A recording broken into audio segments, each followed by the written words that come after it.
ফিরে এলাম বিরতির পর। বাংলা বলছেতে এই মুহূর্তে আমাদের সঙ্গে দূরভাষে যোগ দিচ্ছেন কলকাতার বিশিষ্ট চিকিৎসক ডাক্তার অরিন্দম পাণ্ডে। ডাক্তার পাণ্ডে, আপনাকে স্বাগত জানাচ্ছি। এই মুহূর্তে যে কেন্দ্রীয় সরকারের সিদ্ধান্ত, 1 মে থেকে 18 বছরের বেশি বয়সীদের ভ্যাকসিন দেওয়া হবে, অর্থাৎ গণ ভ্যাকসিনের দিকে এবার দেশ এগোচ্ছে। এই সিদ্ধান্তটা কি একটু আগে করলে কি এই সেকেন্ড ওয়েভটাকে কিছুটা আটকানো যেতে পারতো? হ্যাঁ, সিদ্ধান্ত যদি আগে করে যেত হয়তো সেকেন্ড ওয়েভের যে মারাত্মক আকার আমরা দেখছি সেটা আটকানো যেত। কিন্তু প্রশ্ন হচ্ছে খালি সিদ্ধান্ত নিলেই তো হবে না। In fact I am not sure, declaration হয়েছে বটে যে 1 মে থেকে 18 বছরের ঊর্ধ্বে সবাইকে ভ্যাকসিন দেওয়া হবে, কিন্তু এত লোকের ভ্যাকসিনের যোগান কি রয়েছে, কত ভ্যাকসিনের স্টক রয়েছে, সেই ব্যাপারটাও কিন্তু একটু খতিয়ে দেখার ব্যাপার আছে। কারণ আমি জানি বলেই বলছি, এখানে আমাদের এখন যা সিচুয়েশন, আপনি নতুন ভ্যাকসিনের জন্য যারা 45 ইয়ার্সের উপরে আছে, নতুন ভ্যাকসিনের জন্য রেজিস্ট্রেশন করতে চান, নতুন ভ্যাকসিনের রেজিস্ট্রেশন হচ্ছে না। অনলি যারা ফার্স্ট ডোজ ভ্যাকসিন পেয়েছে তারাই সেকেন্ড ভ্যাকসিনের জন্য যে ইয়ে আছে সেটার লাইন পাচ্ছে। এখন নতুন 45 ইয়ার্সের ডাক্তার পাণ্ডে, নির্মাতা সংস্থা থেকে যে কোনো রাজ্য সরকার এবার সরাসরি কিনতে পারবে এমন সিদ্ধান্ত নেওয়া হয়েছে। আমি সবই বুঝলাম, কিন্তু নির্মাতা সংস্থা তো ওই রয়েছে দুটি। কারণ আপনি তো বাইরের ভ্যাকসিন তো কাউকে অ্যালাউ করেননি। সবে স্পুটনিক ভি আনা হয়েছে, জানি না সেটা কিভাবে দেওয়া হবে, কিভাবে ডিস্ট্রিবিউট করা হবে। বাকি ফাইজারের ভ্যাকসিন, জনসনের ভ্যাকসিন, এখানে এখনো পর্যন্ত যা খবর আছে ফাইজার আসবেই না। জনসনের ভ্যাকসিন হয়তো ভবিষ্যতে আসতে পারে। তার মানে এফেক্টিভলি এখন যে ভ্যাকসিনগুলো আমরা পাচ্ছি, অর্থাৎ কোভিশিল্ড অ্যান্ড কোভ্যাক্সিন, এই দুটোই তো ভ্যাকসিন এবং এদেরই তো নির্মাতা তো তাদের ম্যানুফ্যাকচারিং বিশাল যে ইনক্রিজ করতে পারবে সেরকম তো কিছু বলেনি। আই এম নট শিওর, কিন্তু দেখুন এটা খুবই একটা ভালো সিদ্ধান্ত, এ ব্যাপারে কোনো সন্দেহই নেই। কিন্তু খালি সিদ্ধান্ত হয়ে যেন না থাকে, এর যে অ্যাভেলেবিলিটিটা এনশিওর করা দরকার, এত লোককে ভ্যাকসিন দিতে হবে, সেটা যদি না দেখা হয় তাহলে কিন্তু এই সিদ্ধান্তের কোনো মূল্য নেই। ডাক্তার পাণ্ডে, ভ্যাকসিন নেওয়ার পরও অনেকের কিন্তু হচ্ছে এরকম, যেমন ডক্টর মনমোহন সিং, দেশের প্রাক্তন প্রধানমন্ত্রী, তার ভ্যাকসিনেশন কমপ্লিট ছিল কিন্তু তিনি ফের করোনায় আক্রান্ত হয়েছেন। এটা কেন হচ্ছে? দেখুন, এটা তো আমাদের অনেক কলিগ আছে, অলমোস্ট ডাক্তাররা তো 90% ডাক্তার আমি বলবো সবাই ভ্যাকসিনেশন নিয়েছেন। কিন্তু তারপরেও তো ডাক্তারদের প্রচুর করোনা হচ্ছে। কোনো নির্মাতাই কিন্তু ক্লেম করে না যে তাদের ভ্যাকসিনের এফেক্টিভনেস 100%। কারো 70% আছে, কারো 80% আছে। একটা ব্যাপারে সবাই সহমত যে ডেফিনেটলি ভ্যাকসিন নেওয়ার পরে যে সিভিয়ারিটিটা হচ্ছে, সেই সিভিয়ারিটিটা জেনারেলি খুব মারাত্মক আকারে দেখা যাচ্ছে না, এবং এক্সেপ্ট ফিউ রেয়ার এক্সাম্পল, বেশিরভাগ ক্ষেত্রেই যে করোনাটা ভ্যাকসিন নেওয়ার পরে হচ্ছে সেটা কম মারাত্মক। এবং কোনো নির্মাতাই কিন্তু 100% প্রোটেকশন দিতে পারবে এরকম কখনোই বলে না। তবুও আমরা দিতে বলছি ভ্যাকসিন, কারণ ডেফিনেটলি যদি 70% এফেক্টিভনেসও থাকে তাহলেও তো এটা কম নয়। যদি আপনি 100 জন মানুষকে দিতে পারেন, তার মধ্যে অন্তত 70 জন তার যদি এটা আটকানো যায় সত্যি, তাহলে সেটা কম কিসের। সুতরাং ভ্যাকসিনেশন যতটুকুই এফেক্টিভনেস থাকে আমাদেরকে ফুল প্লেজে যেতে হবে এবং 18 বছরের মধ্যে সবাইকে দিতে হবে। এটা আমাদের অনেক দিনের দাবি ছিল, এটা মানা হয়েছে, খুবই ভালো। কিন্তু এর সঙ্গে এটাও এনশিওর করতে হবে যাতে সবাই অ্যাভেলেবেল চেনটা যেন ব্রেকআপ না হয়। ডাক্তার পাণ্ডে, আপনাকে আমার শেষ প্রশ্ন এটাই। আপনারা চিকিৎসকরা, সংবাদ মাধ্যম, বিভিন্ন ক্ষেত্রেই যখন করোনার প্রাদুর্ভাব দেখা গেল তখন বারবার কতগুলো সতর্কবিধি, আপনার কি মনে হলো রাজ্যের এই নির্বাচন দেখে যে এই সতর্কবিধি পালনে ভোটার থেকে শুরু করে রাজনৈতিক নেতৃত্ব যথেষ্ট পরিমাণে তারা ম্যাচুরিটি দেখাতে পেরেছে? না, ম্যাচুরিটি তো দেখাতে পারেনি, এ ব্যাপারে কোনো সন্দেহই নেই। তবে এই ইলেকশনের র্যালি এবং জনসভায় যে একমাত্র কারণ করোনার এই সেকেন্ড ওয়েভে, সেরকম তো নয়। কারণ যেসব রাজ্যগুলোতে ইলেকশন নেই, বিহার, ঝাড়খণ্ড, তাদেরও খুব খারাপ অবস্থা। মহারাষ্ট্রে তো ইলেকশন নেই, তাদেরও খুব খারাপ অবস্থা। এবং খালি ইলেকশন র্যালি নয়, তারা they can be one of the reason. এছাড়াও আরো অনেক কারণ আছে, এর পিছনে কুম্ভ মেলা আছে, ধর্মীয় কারণ আছে, সেরকম মসজিদে জমায়েত রয়েছে। সব দিক থেকেই বেসিক্যালি আমরা ভেবেছিলাম যে এটা যা হওয়ার হয়ে গেছে, এ বোধহয় আর সেরকম আমাদের সমস্যা ফেলবে না, এরকম একটা চিন্তা আমাদের মনের মধ্যে চলে এসেছিল। আমাদের নিজেদের দিক থেকেও রিল্যাক্টেন্স প্রচুর হয়েছে। আমরা শপিং মল সব একদম খুলে দিয়েছি, সিনেমা হল খুলে দিয়েছি, এবং কোথাও কোনো ঠিক আছে, খোলা পর্যন্ত ঠিক আছে, কিন্তু তারপরে যে রেস্ট্রিকশন রাখার দরকার ছিল সেগুলো কিন্তু কোথাও মেনটেন হয়নি। সুতরাং আমাদের দিক থেকেও গাফিলতি আছে, সব মিলিয়েই হয়েছে। সেটা এখন আর কত আলোচনা করা যাবে, কিন্তু এরপরে যতটা সম্ভব আটকানো তো আমাদের সবাইকে এক হতে হবে, এই আর কি। আর ধন্যবাদ ধন্যবাদ ডাক্তার অরিন্দম পান্ডের কাছ থেকে আমরা জেনে নিলাম। আপনারা জানেন 1 মে থেকে 18 বছরের বেশি বয়সী সবাইকে ভ্যাকসিনেশনের সিদ্ধান্ত ঘোষণা করেছে কেন্দ্রীয় সরকার, এবং খোলা বাজারে 50% ভ্যাকসিন বিক্রি করার অনুমতি দিয়েছে নির্মাতা সংস্থাগুলোকে, এবং নির্মাতা যে সংস্থা যারা ভ্যাকসিন তৈরি করেন তাদের থেকে রাজ্য সরকারগুলো সরাসরি এবার কিনতে পারবে, এরকম সিদ্ধান্ত একটা ঘোষণা করেছে। কারণ রাজ্য সরকারগুলোর উপর চাপ তার নাগরিককে সুস্থ রাখা এবং এই পরিস্থিতি থেকে অতিক্রমণের।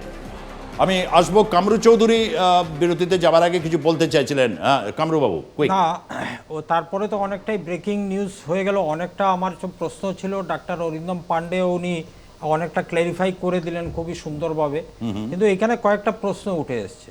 সেই প্রশ্নগুলো আমি বলি, যেরকম আমাদের যে আজকে আমাদের দুর্ভাগ্য যে ডাক্তার মনমোহন সিং আজকে উনি করোনাতে আক্রান্ত এবং এইমসে ভর্তি।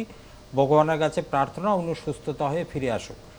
এবং উনি কালকে একটা চিঠি লিখেছিলেন প্রধানমন্ত্রীকে, সেই চিঠিতে উনি উল্লেখ করেছিলেন ভ্যাকসিন ফর অল। যাই হোক, আজকে সরকার ওটা মেনে নিল, কিন্তু এই যে আমি বলছিলাম শ্রমিকদের পার্টি যেইভাবে ডিনায়াল মোডে রয়েছে অল দ্য টাইম, এই টুইট করে হর্ষবর্ধন বাবু আবার টুইট পাল্টা করে ডাক্তার মনমোহন সিংকে কটাক্ষ করেছিলেন। দুর্ভাগ্য এটাই যে ভালো একটা উপদেশ দিলে এরা কিন্তু নিতে চায় না, কিন্তু ওটাকেই আবার ইমপ্লিমেন্ট করলো। পয়েন্টটা হচ্ছে, দেখুন এই যে শ্রমিকদা একটু আপনি নিজেই বলছিলেন স্টেট সেন্টারের একটা রিলেশন উইথ রিগার্ডস টু মানে ভ্যাকসিন ডিস্ট্রিবিউশন এগুলো নিয়ে।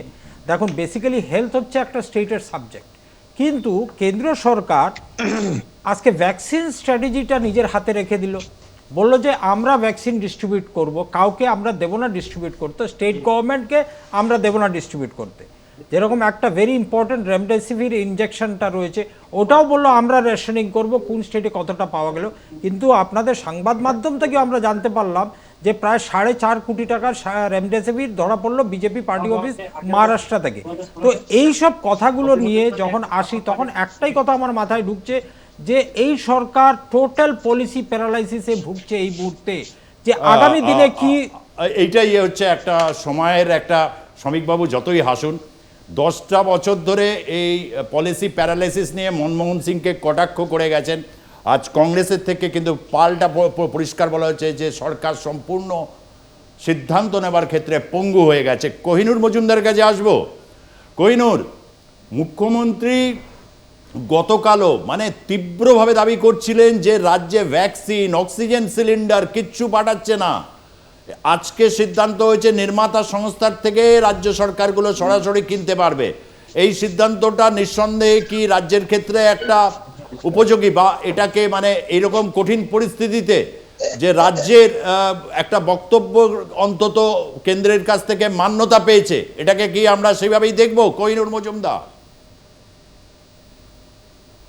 দেখুন, এটা বড্ড দেরি হয়ে গেল। এটা আমরা আগে থেকে, আমার কথা কি শোনা যাচ্ছে? হ্যাঁ হ্যাঁ হ্যালো, হ্যাঁ শোনা যাচ্ছে। শোনা যাচ্ছে কি? শোনা যাচ্ছে। বলছি এটা এটা বড্ড দেরি হয়ে গেল না? এতদিন ধরে মমতা বন্দ্যোপাধ্যায় বারবার বলছেন যে সবাইকে ভ্যাকসিন দেবে রাজ্য সরকার বিনামূল্যে, তারাই পয়সা দেবে, তারাই কিনবে। তাহলে এতদিন, আজকে যখন একদম বিশাল ক্রাইসিসের মধ্যে পড়ে গেল, তখন এসে কেন্দ্র সরকার এই কথাটা বলছে। আমার মনে হয় এই যে কারুবাবু বললেন যে পলিসি প্যারালাইসিস, এই সরকার একদম ইনডিসাইসিভ সরকার। যখন সরকারের তখনই টেস্ট হয় যখন ক্রাইসিস মোমেন্টে সরকার কি রিয়্যাক্ট করে। হ্যালো, শোনা যাচ্ছে কি? হ্যাঁ শোনা যাচ্ছে। তো ক্রাইসিস পয়েন্টে এসে এই সরকার ক্যাবলা হয়ে যায়। আমরা বরাবরই দেখেছি যখনই যেরকম ক্রাইসিস হয়েছে এই সরকার রিয়্যাক্ট করতে পারেনি।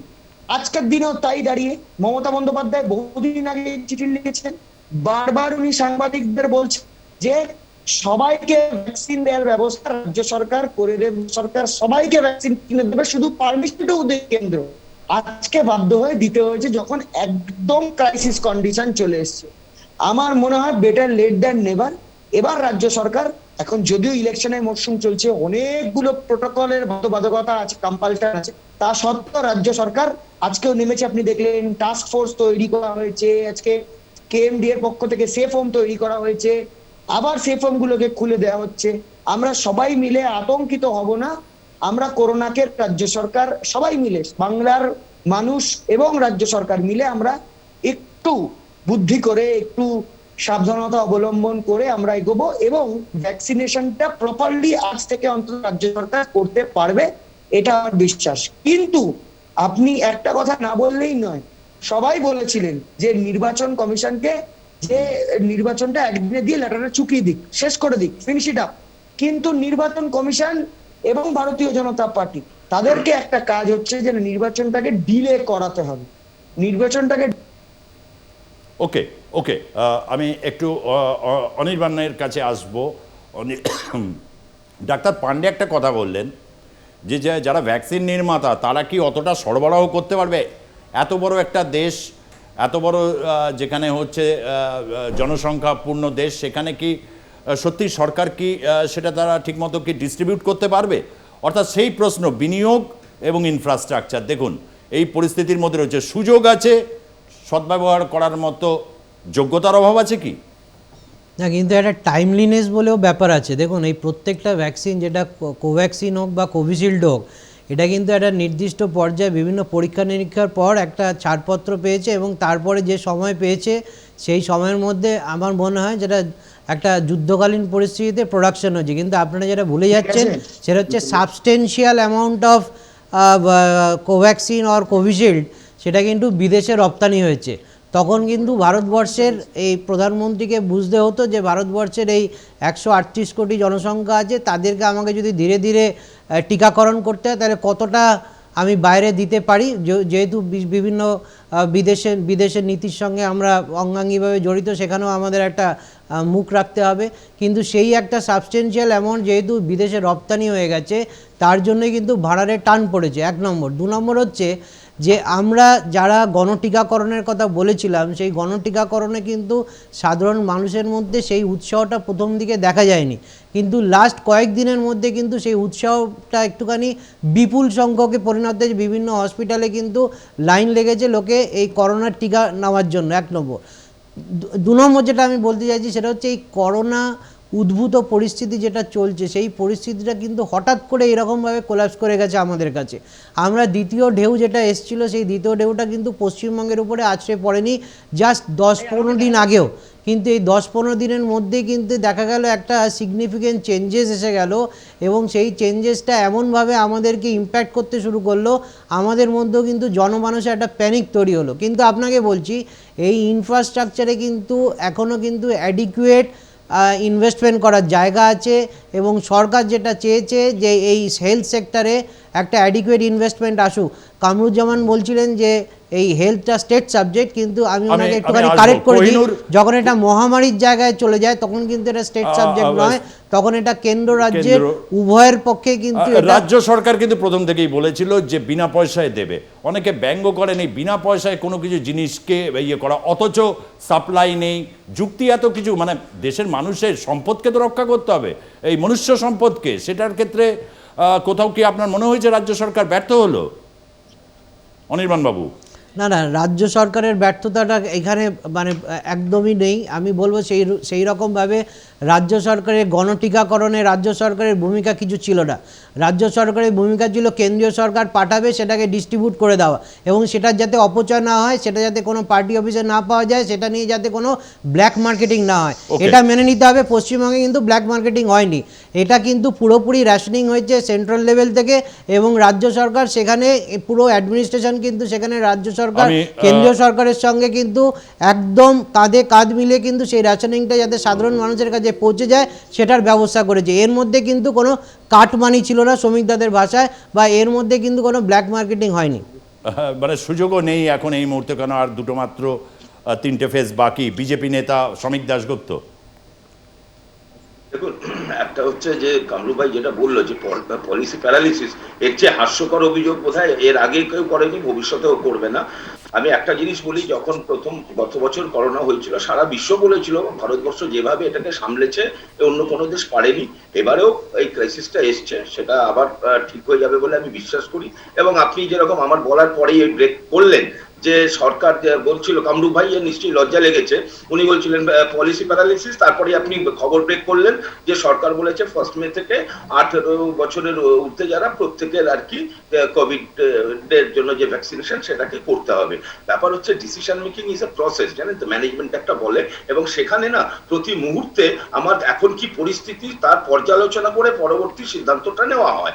সুতরাং কোনটা আগে কোনটা পরে আমি আপনি হয়তো খুব সহজে বলে দিতে পারি, সরকারকে আরো অনেক কিছু ফ্যাক্টরসকে কনসিডার করে একটা ডিসিশন নিতে হয়।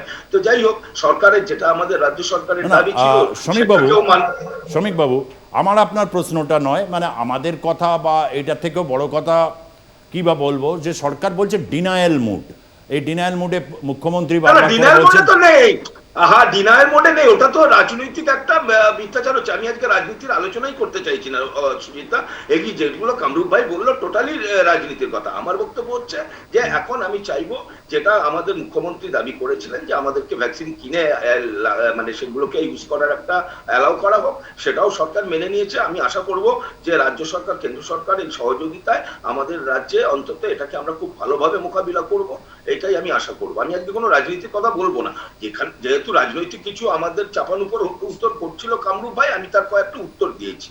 আমি আমাকে একটু বলতে দেবেন সুজিত দা? আসছি আপনার কাছে, কিছু কোহিনুর বলতে চাইছে। হ্যাঁ কোহিনুর।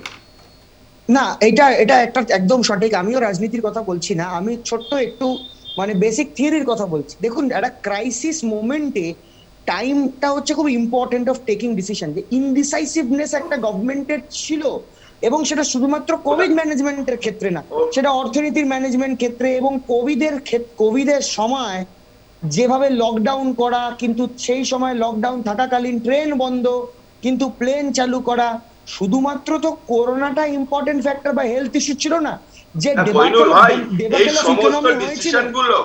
এই সমস্ত ফ্যাক্টরস গুলোকে মাথায় রেখে একটা কালেকটিভ ডিসিশন নেওয়া হয়েছিল বলেই কিন্তু সারা বিশ্ব মেনেছে যে এটা অর্থনৈতিক ব্যাপার হোক বা হেলথ ইস্যুটাই হোক, সেইভাবে ম্যানেজ হচ্ছে বলে ভারত ইজ দ্য বেস্ট, ঘটেছিল, India has done the best, সবাই বলছে।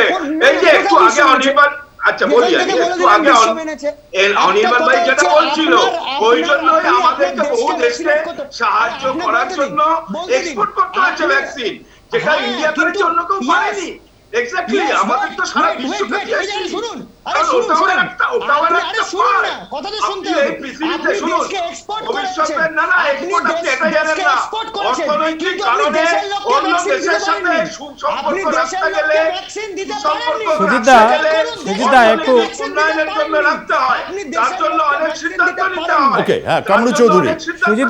সুজিতদা দেখুন, এত সুন্দর একটা আলোচনা হচ্ছিল। না সুন্দরের বিষয় না, আপনি ডিনায়াল মুড যখন বলছেন, না এক সেকেন্ড, আপনারাও কিন্তু অনেকগুলো ক্ষেত্রে যারা ধরুন নির্বাচন কমিশনে গেছেন, এখন সবটা বিজেপির ঘাড়ে দোষ দিয়ে বা এই মুহূর্তে, কারণ কতগুলো জায়গায় কারেক্টনেসের জায়গায় মুখ্যমন্ত্রী কিন্তু তার রাজনৈতিক প্রচারের মধ্যেও কিন্তু বারবার করে এই অ্যাপিলটা করেছিলেন।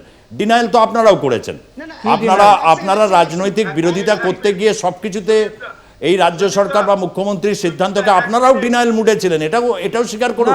না, যদি না আপনি পলিটিক্যাল র্যালির কনটেক্সটে বলেন, দেখুন আজকেও অধীর রঞ্জন চৌধুরী বলেছেন, শুধু আজকে, গতকাল মালদাতে জনসভায় ওনার লোক হয়নি, কেন লোক অলরেডি প্যানিকড হয়ে গেছে তখন।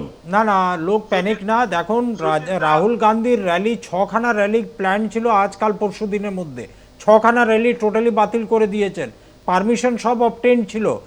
অধীর রঞ্জন চৌধুরী আজকে অলরেডি প্রেস বিবৃতি জানিয়ে প্লাস নির্বাচন কমিশনকে চিঠিও লিখেছেন ইতিমধ্যে যে নির্বাচনটা বাতিল করুন, জান হ্যায় তো জাহান হ্যায়। ওকে, এইটাকে করোনা ব্যালেন্স হওয়ার পর কিছু বলতে চাইছে কোহিনুর, যারা ভার্চুয়ালি রয়েছেন, শ্রমিক বাবু আপনার কাছেও আসবো, এক এক করে বলুন। শ্রমিক বাবুর কথাই তো একটা কথা, আমি একমত। আসছি আপনার কাছে শ্রমিক দা, আবারও আসছি। আমায় বেরোতে হবে, আমি মানে with all of your kind permission I am living, আমাকে বেরোতে হবে একটু দাদা, আমি আপনাদের পারমিশন চাইছি। ওকে ওকে ওকে ওকে ওকে ওকে হ্যাঁ হ্যাঁ, আমি কোহিনুর বলার বিষয়, হ্যাঁ কোহিনুর, হ্যাঁ বলো। যেটা বলার বিষয় যে সরকার দিয়েছে, এক্সপোর্ট করেছে, কিন্তু সরকার কি এখানে সবাইকে ভ্যাকসিন করে তারপর দিতে পেরেছে? এমনটা তো হয়নি। হ্যাঁ কোহিনুর, আরেকবার বলো। সরকার তো এখানে ভ্যাকসিনেট সবাইকে করতে পারেনি, তার আগেই এক্সপোর্ট করেছে। তো আমার বিদেশে 56 ইঞ্চ সিনা দেখালাম, এদিকে আমার সব মানুষ এখানে পারলো না, ভ্যাকসিনেটেড হতে পারলো না। আজকে ভ্যাকসিন ড্রাই হয়ে গেছে, আপনি খবর নিন না, সব হাসপাতালে ভ্যাকসিন ড্রাই হয়ে গেছে। আজকে এসে রাজ্য সরকারকে পারমিশন দিতে হচ্ছে আর বলছে ওয়ার্ল্ডের বেস্ট হয়েছে। কোথায় বেস্ট হয়েছে? ঢপবাজি দিয়ে চলে কতদিন? একদমই এই প্রশ্নটা কিন্তু খুব গুরুত্বপূর্ণ হয়ে উঠেছে যে আন্তর্জাতিক ক্ষেত্রে সরকার তার মুখ রক্ষা করতে প্রতিবেশী দেশগুলোকে, তাদেরও ভ্যাকসিন নিঃসন্দেহে দরকার, কিন্তু দেশবাসীর ক্ষেত্রে এখন হচ্ছে ভ্যাকসিন চাই, কিন্তু ভ্যাকসিন এই মুহূর্তে কিন্তু যে একেবারে সহজলভ্য, খুবই অ্যাভেলেবেল এরকম তো পরিস্থিতি নয়। এরকম একটা জায়গায় আমরা দাঁড়িয়ে রয়েছি। হ্যাঁ, কামরুল চৌধুরী। হ্যাঁ, বলছিলাম যেটা শ্রমিকবাবু তো চলে গেলেন, যাই হোক, কিন্তু গুরুত্বপূর্ণ এটা, আমাকে কেউ কাউন্টার করতে পারে আমাকে এটা নিয়ে, কিন্তু ফ্যাক্ট হচ্ছে যে আজকে যখন কোভিডের ভ্যাকসিন যখন আবিষ্কার হলো, ভারতবর্ষের দুটো কোম্পানি আমাদের ভ্যাকসিন, আমাদের বৈজ্ঞানিককে সাধুবাদ জানাই যে দুটো ভ্যাকসিন অ্যাটলিস্ট ভারতবর্ষে আবিষ্কার হয়েছে, এবং তার সঙ্গে 6.5 কোটি ভ্যাকসিন ভাইলস আমরা এক্সপোর্টও করে দিয়েছি, যেটা কোহিনুর এইমাত্র বলল।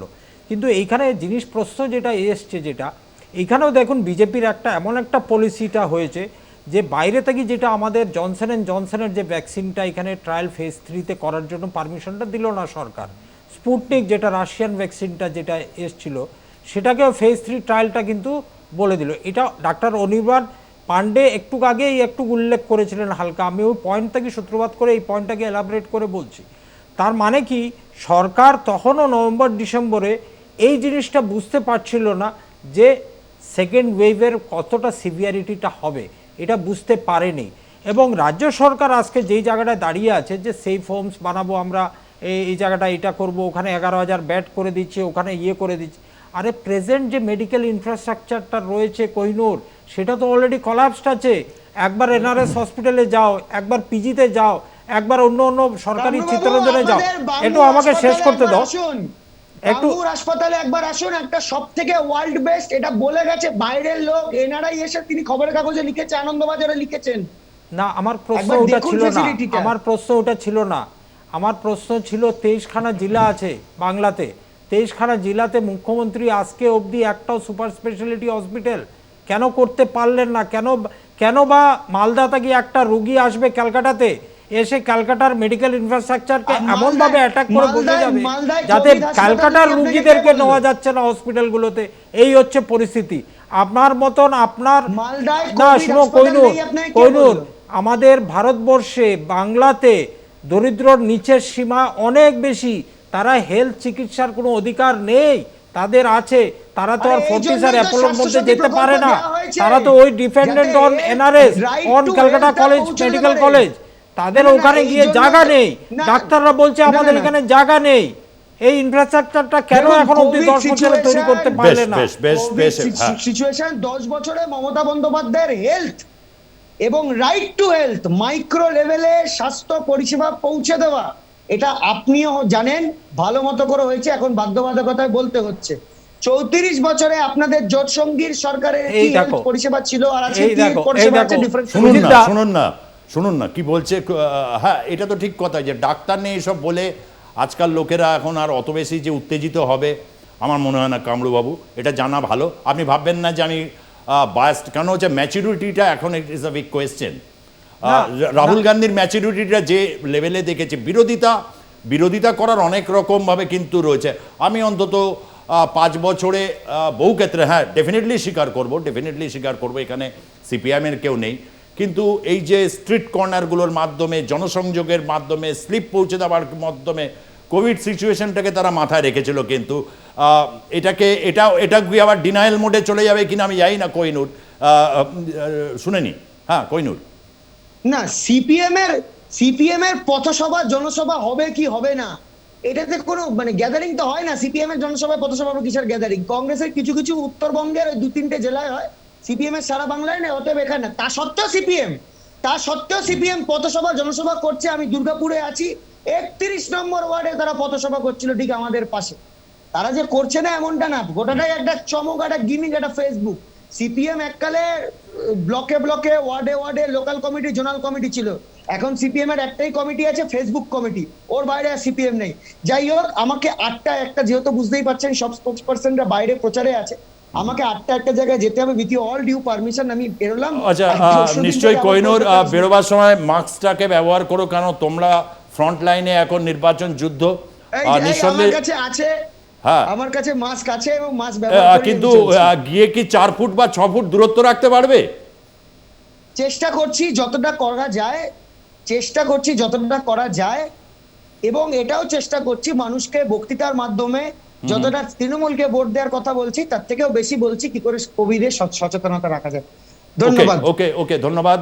অর্থাৎ কোথাও একটা বাংলা বলছে এই মুহূর্তের আজকে রাজনৈতিক বিতর্কগুলো যে জায়গায় মাঝে যাচ্ছিল, সেই বাংলা একটা কথা আছে চুলোচুলি করা, বাংলায় আরও একটা শব্দবন্ধ আছে অন্যকে বলতে না দেওয়া। দেখো, আমার গলার জোর বেশি, আমার যুক্তির জোর বেশি, সুতরাং আমিই বলবো। আমরা কিন্তু দেখলাম যে 5th বা 6th ফেজে এসে কিন্তু এটা কলাপস করে গেছে। এটা হওয়াটাই দরকার ছিল, কেননা এটা কলাপস করারই ছিল। আমার অনির্বাণের কাছে এবার এই প্রশ্নটাই, যে লকডাউনের দিকে অনেকগুলো সরকার হাঁটতে বাধ্য হলো। লকডাউনে সেই রাজ্যগুলোর সাথেও কিন্তু, যেমন হচ্ছে ধরা যাক দিল্লি বা মহারাষ্ট্র, এই যে টেলিভিশন ইন্ডাস্ট্রি হোক বা যা কিছু বিজ্ঞাপনের যে সমস্ত সদর দপ্তর, ওই সমস্ত জায়গাগুলোতেই। সুতরাং ইঙ্গিতটা নিশ্চয়ই আপনি বুঝতে পারছেন যে লকডাউন পরিস্থিতি কীরকম একটা বিপর্যয় আনে। যদিও রাজ্য সরকার ঘোষণা করেছে এমন কোনো এই রাজ্যে সম্ভাবনা নেই। কি বলবেন এই পরিপ্রেক্ষিতে দাঁড়িয়ে? এই যে আজকে যেটা মাননীয় মুখ্যমন্ত্রী ঘোষণা করেছেন সেটা আজকের দিনে দাঁড়িয়ে বলেছেন, এবং করোনার যেভাবে চরিত্র বদলাচ্ছে সেটা আগামী 2 তারিখের পর কি হতে চলেছে, সেই আমাদের এই মুখ্যমন্ত্রী থাকুন বা নতুন কেউ মুখ্যমন্ত্রী হন, তার পক্ষে সেই দিন দাঁড়িয়ে কি ডিসিশন নেবেন সেটা আজকের দিনে বলা সম্ভব নয়। এবং এই লকডাউনটা আমি বলছি যেহেতু কাঙ্ক্ষিত নয়, কিন্তু তা সত্ত্বেও বিভিন্ন পারিপার্শ্বিক চাপের মধ্যে দাঁড়িয়ে কিন্তু এই লকডাউনটা হয়তো ঘোষণা করা হতে পারে। সেটা কত দিন ব্যাপী হবে, আগেরবার 82 দিন ব্যাপী একটা লকডাউন হয়েছিল, সেই দীর্ঘায়িত লকডাউন চাই না আমরা কেউ, কিন্তু ছোট ছোট কেপে যে লকডাউন হবে না তার কোনো গ্যারান্টি নেই। আমি আজকে এখানে দাঁড়িয়ে সরকার বলছি ইতিমধ্যে জানিয়েছেন। এর যে অর্থনৈতিক, একটু ইনফরমেশনটা দর্শককেও দিয়ে দিই। মানে কিছু কিছু জায়গায় কন্টেনমেন্ট জোন হবে, যেটা উত্তরপ্রদেশ সরকার বিভিন্ন 4টে সিটিতে ইতিমধ্যে ঘোষণা করেছেন, যেমনটা কামরুল চৌধুরী বলেছিলেন, হাইকোর্টের নির্দেশ ছিল এবং সেটার মান্যতা দিতে হয়েছে। এছাড়াও একটা হচ্ছে সবাইকে ভ্যাকসিনেশনের আন্ডারে নিয়ে আসার একটা, কারণ এটা নিয়ে একটা গভীর রাজনীতি তৈরি হয়েছিল। বিহারের ক্ষেত্রে বিহার নির্বাচনের সময় ফ্রিতে ভ্যাকসিন ঘোষণা করেছিল, তারপর এটা হয়নি, কিন্তু রাজ্যে ফ্রি ভ্যাকসিনের ঘোষণা সাহসী পদক্ষেপ, অনির্বাণ সাহসী পদক্ষেপ। সংকট এলে সাহস, ডিসাইসিভনেস, এটাই কিন্তু হয়। তারাই তো নেত্রী বা নেতা হন, তারাই তো হচ্ছে পথপ্রদর্শক হন।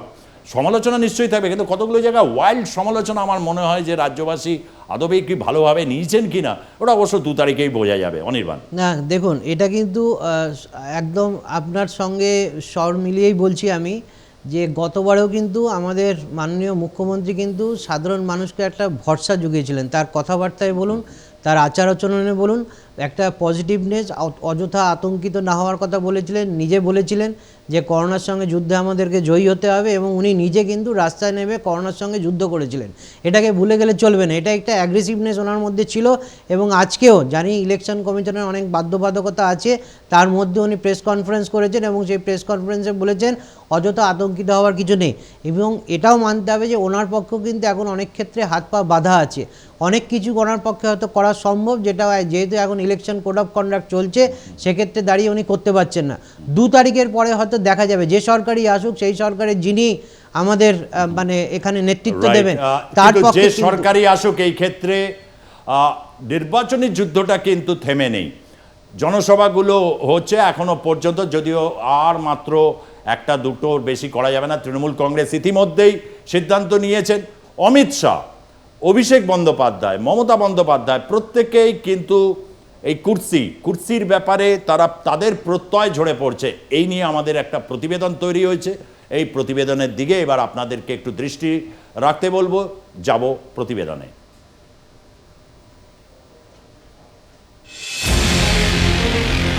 বিজেপিকে 1 ইঞ্চি জমি ছাড়বো না, কংগ্রেস সিপিএম কে ছাড়বো না। আমরা জিতছি, আমরা জিতবো। ये दीदी ना बंगाल को सुरक्षित रख सकती है ना समृद्ध कर सकती है। 21-এর লড়াই, সম্মান রক্ষার লড়াই। ভোটটা দয়া করে বাংলা বাঁচানোর জন্য, এটা ইজ্জতের লড়াই। এবার তৃণমূল কংগ্রেস জোড়াফুলকে দয়া করে ভোটটা দেবেন, এটা আপনাদের কাছে আমি বলে গেলাম। ভিক্ষে নয়, চাইছি নিন, কাজ না করলে ফেরত নেবেন, ফেরত নিন, কাজ না করলে ফেরত নিন। আর কাজ যদি আমরা করে থাকি, যা কাজ করেছি, তাহলে ভোটটা আমাদের দিন। একই সুরে গর্জে উঠলেন মমতা বন্দ্যোপাধ্যায় ও অভিষেক বন্দ্যোপাধ্যায়। একজন উত্তরে প্রচারে ব্যস্ত, তো আরেকজন দক্ষিণে প্রচারে। এই সম্মান রক্ষার লড়াইয়ের সুর বেঁধে দিয়েছেন মমতা, আর সেই সুরেই গর্জে উঠলেন অভিষেক বন্দ্যোপাধ্যায়। 2/3 বেশি আসন নিয়ে তৃতীয়বার মমতা বন্দ্যোপাধ্যায় মুখ্যমন্ত্রী হতে চলেছে, এই নিয়ে কোনো সংশয় বা দ্বিমত নেই। কিন্তু আমি আপনাদের অনুরোধ করব, এই লড়াইটা শুধুমাত্র মমতা বন্দ্যোপাধ্যায়কে তৃতীয়বার নবান্নের বুকে মুখ্যমন্ত্রী করে বাংলার উন্নয়ন অব্যাহত রাখার লড়াই নয়, এটা আমাদের সম্মান, মর্যাদা, আত্মরক্ষার বাঁচানোর লড়াই। 2রা মের পর বোঝা যাবে মাসনাদের আসল দাবিদার কে। যদিও প্রতিটি দফা শেষেই মাসনাদে কে বসবে তা নিয়ে প্রতিনিয়ত বাকবিতণ্ডায় তৃণমূল বিজেপি, যুযুধান দুই পক্ষ। প্রতিটা জনসভা থেকেই অমিত শাহ বলছেন 2রা মে দিদির বিদায় নিশ্চিত। সোমবার পাণ্ডবেশ্বরের সভাতেও একইভাবে বাংলার মাসনাদে বসার ভবিষ্যৎবাণী করলেন অমিত শাহ। देश का गरीब, देश का किसान, देश का युवा, देश की महिला का कल्याण। और ये दीदी के मन में 24 घंटा भतीजा कल्याण, गरीबों का कल्याण करने वाला मोदी चाहिए या भतीजे का कल्याण करने वाली दीदी चाहिए? बताओ तो, जोर से बोलो। অন্যদিকে উত্তর দিনাজপুরে প্রচারে গিয়ে মমতা বন্দ্যোপাধ্যায় বুঝিয়ে দেন এই বাংলা ঘাসফুলের দখলেই থাকবে। তার কথায় এই লড়াই বাংলার সম্মান রক্ষার লড়াই। বাংলার মানুষ তার পাশে আছে বলে আশাবাদী তিনি। ইঞ্চিতে ইঞ্চিতে লড়াই হবে, বিনা যুদ্ধে 1 ইঞ্চি জমি ছাড়বো না, বিজেপিকে 1 ইঞ্চি জমি ছাড়বো না, কংগ্রেস সিপিএম কে ছাড়বো না। আমরা জিতছি, আমরা জিতবো, আর আপনার ভোটে আমার সংখ্যাগরিষ্ঠতা আসবে। 2রা মে বিজেপি নয় মমতা বন্দ্যোপাধ্যায় ক্ষমতায় আসবেন বলে পূর্ব বর্ধমানের সভা থেকে বিজেপির বিরুদ্ধে গর্জে ওঠেন অভিষেক। করোনা কিভাবে নিয়ন্ত্রণে আনা যায় সেসব চিন্তা না করে এখন বাংলায় ডেলি প্যাসেঞ্জারি করছে, যে করে হোক মমতা বন্দ্যোপাধ্যায়কে সরাতে হবে। বিজেপি বলছে মমতা ব্যানার্জিকে সরাও, কংগ্রেস বলছে মমতা ব্যানার্জিকে হারাও, সিপিএম বলছে মমতা ব্যানার্জিকে হারাও, আর বাংলার 10 কোটি আপামর জনসাধারণ বলছে তৃতীয়বার মুখ্যমন্ত্রী করে মমতা ব্যানার্জিকে বসাও। এটাই হচ্ছে পার্থক্য। মানুষ ঠিক করে নিয়েছে, জনতা জনার্দন ঠিক করে নিয়েছে, মমতা বন্দ্যোপাধ্যায়ের পাশে ছিল, আছে এবং থাকবে। মমতা বন্দ্যোপাধ্যায় অভিষেক যতই সুর চড়ান না কেন, বিজেপির নেতা নেত্রীরা দমতে নারাজ। বিজেপিতে যোগ দেওয়ার পর থেকে তৃণমূল সুপ্রিমোকে একহাত নিতে স্লোগানের ঝড় তুলেছেন রাজীব বন্দ্যোপাধ্যায়। সোমবার বসিরহাটে সভায় গিয়ে রাজীব বন্দ্যোপাধ্যায় বলেন, ভাঙা পায়ে কি করে গোল আটকাবেন মমতা। 2রা মে বিজেপি জিতবে বলেই আশাবাদী তিনি। ভাঙা পায়ে, ব্যান্ডেজ বাঁধা পায়ে গোল কেউ আটকাতে পারে? এবং জেনে রেখে দিন, যত ভালোই গোলকিপার থাকুক না কেন, ভারতীয় জনতা পার্টিতে এত ভালো ভালো আমরা গোলদাতা আছি, আমরা জানি ওই গোলকিপারের দুর্বলতা কোথায়, আর কোথা দিয়ে বল ঠেলে দিলে জালে চলে যাবে। 200 গোল আগামী দিনে, 200 গোল আমরা দিয়ে যাব। একদিকে 2রা মে মাসনাদেকে বসবে তা নিয়ে চলছে কথার লড়াই, অন্যদিকে ইভিএম বন্দী হচ্ছে জনতার রায়। দুর্গাপুর থেকে বিকাশ সেন, বসিরহাট থেকে তপন মণ্ডলের রিপোর্ট, আটলাস নিউজ।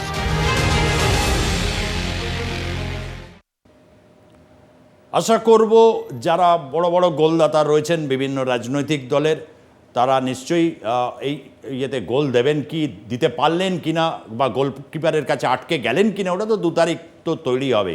কিন্তু করোনা আটকানোর ক্ষেত্রে অন্তত সবাই যেন ঠিকভাবে গোলকিপারের দায়িত্বটা পালন করেন, এটা নিশ্চয় রাখবো। ঠিক তাই তো কামরুবাবু?